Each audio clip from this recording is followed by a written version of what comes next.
Headshot! Hi, and welcome back to Wounded on Sixes. Today we're going to be reviewing the results of an RTT that I took my Tau Mont'ka list to. This is essentially the same Mont'ka list that I've been running since ACO, although there were a couple of changes with the points updates. So as you can see, I did replace one of the hammerheads with a Skyray. The Skyrays are now a little bit cheaper, and although I could still afford the hammerhead, I just kind of wanted to give the Skyray another look, and it performed okay. So I was fairly happy with the change there. The other change just comes with the two Cadre Fireblades. One of them has the coordinated exploitation, and the other one has the strategic conqueror enhancements. Again, with the points that I saved from the crisis suits, which are still in here, I was able to afford a couple of more enhancements. So this RTT took place this last Saturday. It was a 16-player event, and I ended up going 2-1 and taking 7th place overall. A very competitive shop. About an hour away from where I live.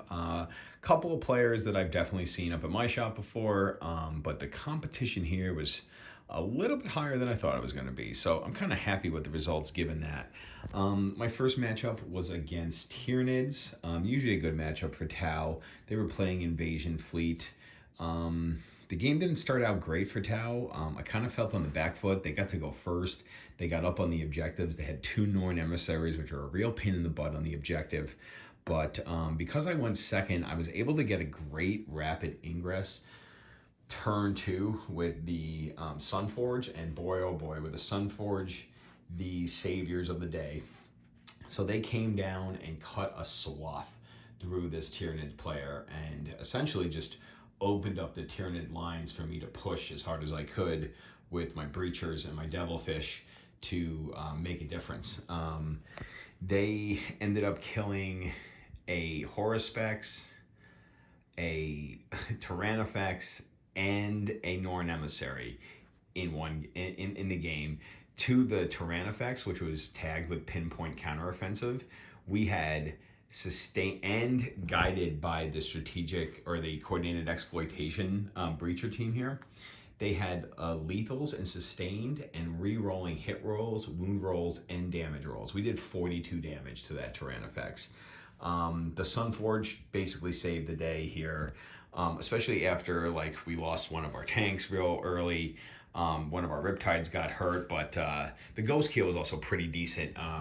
It tanked combat with a Horuspex and then just fell out of combat, did some shooting, and basically held a point for us in that weird turn 2 where we were really on the back foot. So the Ghost Kill performed very well there as well. So it was a very close match though, because like I said, we were kind of behind. We didn't get the greatest of secondaries. We were playing tacticals in this one.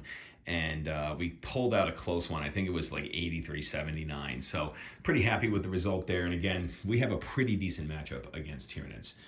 Moving on, I ended up getting paired into Space Wolves round 2. This Space Wolves player is one of the best Space Wolf players on the East Coast.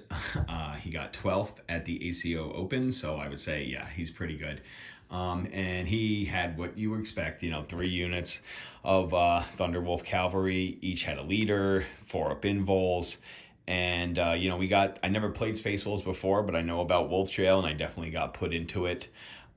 It's not as oppressive as the Canoptic Court Wraith Jail is, where the rates can be really up in your zone really early, but it's definitely a difficult jailing to deal with because the Thunderwolves just have so many wounds. There's 4 regular ones and then 2 leaders in each.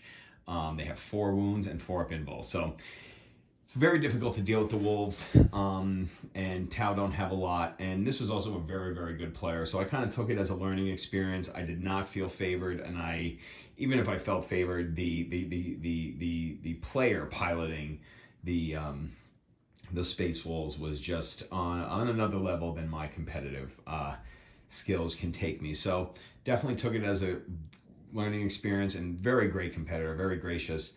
We had a lot of fun. It ended up being a 98-33 Space Wolves victory. So Not great. So going into round three, I got paired into Chaos Knights.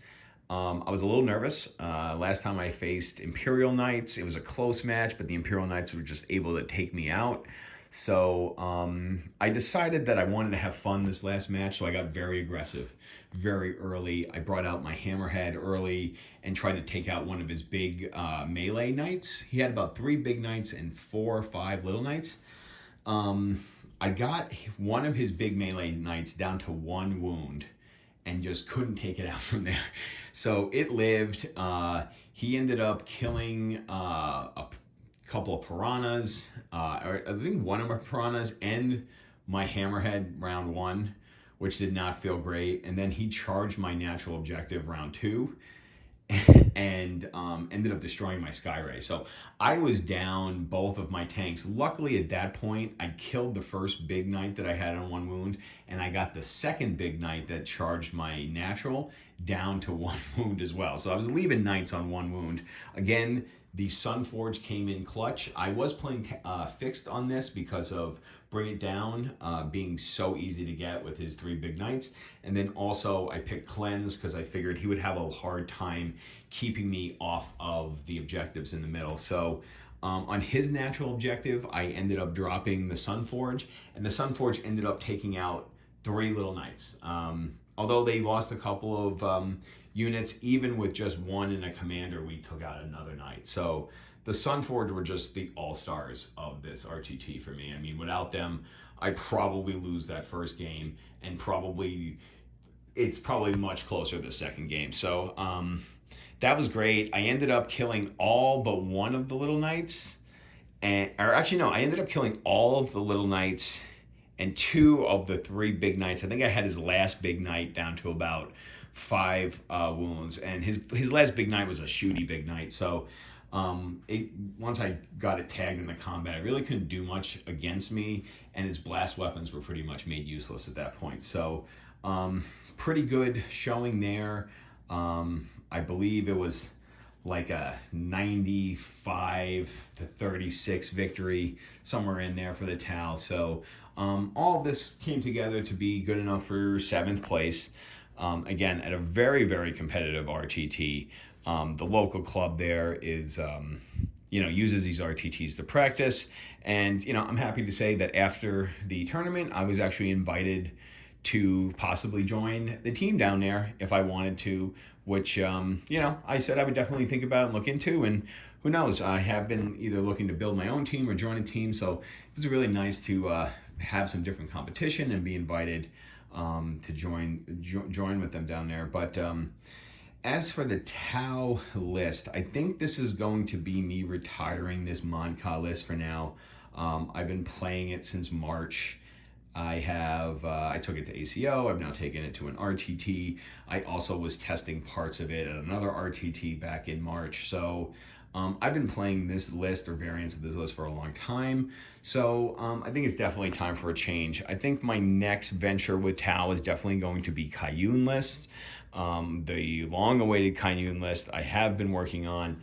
I have a couple of different lists, so I'll definitely have a video out sometime soon to go over Kayun here. But as for this list, it definitely can win some games. It has a lot of trouble against jail lists, which I think most Tau lists do, but this one in particular just doesn't have the type of screening units. We only have a few infiltrators, which is just not enough to stop jail lists. So while this list is great against armies that are not jailing us or armies that are not rushing at us right away. I mean, if an army wants to sit and trade with this list, they will not be able to. Like, we will be able to destroy anyone that wants to get into a shootout with us. The issue is the prevalence of this jail strategy. It's just very difficult for this list to deal with. I am trying to think of ways to build in some help with that with this Kayun list that I'm working on. So we'll definitely see some tech coming out in that list. Other than that, I'm definitely going to be also having some more AdMech content kind of up in the air whether I'm going to switch over to playing AdMech competitively for the next couple of months, or if I'm going to stick with Tau. I probably will do a combination of both. I'm also really going to try to get some games in with my Death Guard as well, as I think that they may be very, very good into this meta and very good into the jail list in general, just because of their proximity debuff. So that's just kind of what's on the horizon for the Wounded on Sixes channel. I will be away this coming holiday weekend, so there may not be too many videos this week. I'm going to try to get another one out before I leave, though, just so everybody has something to watch over the holiday. But yeah, this is Wounded on Sixes, signing out.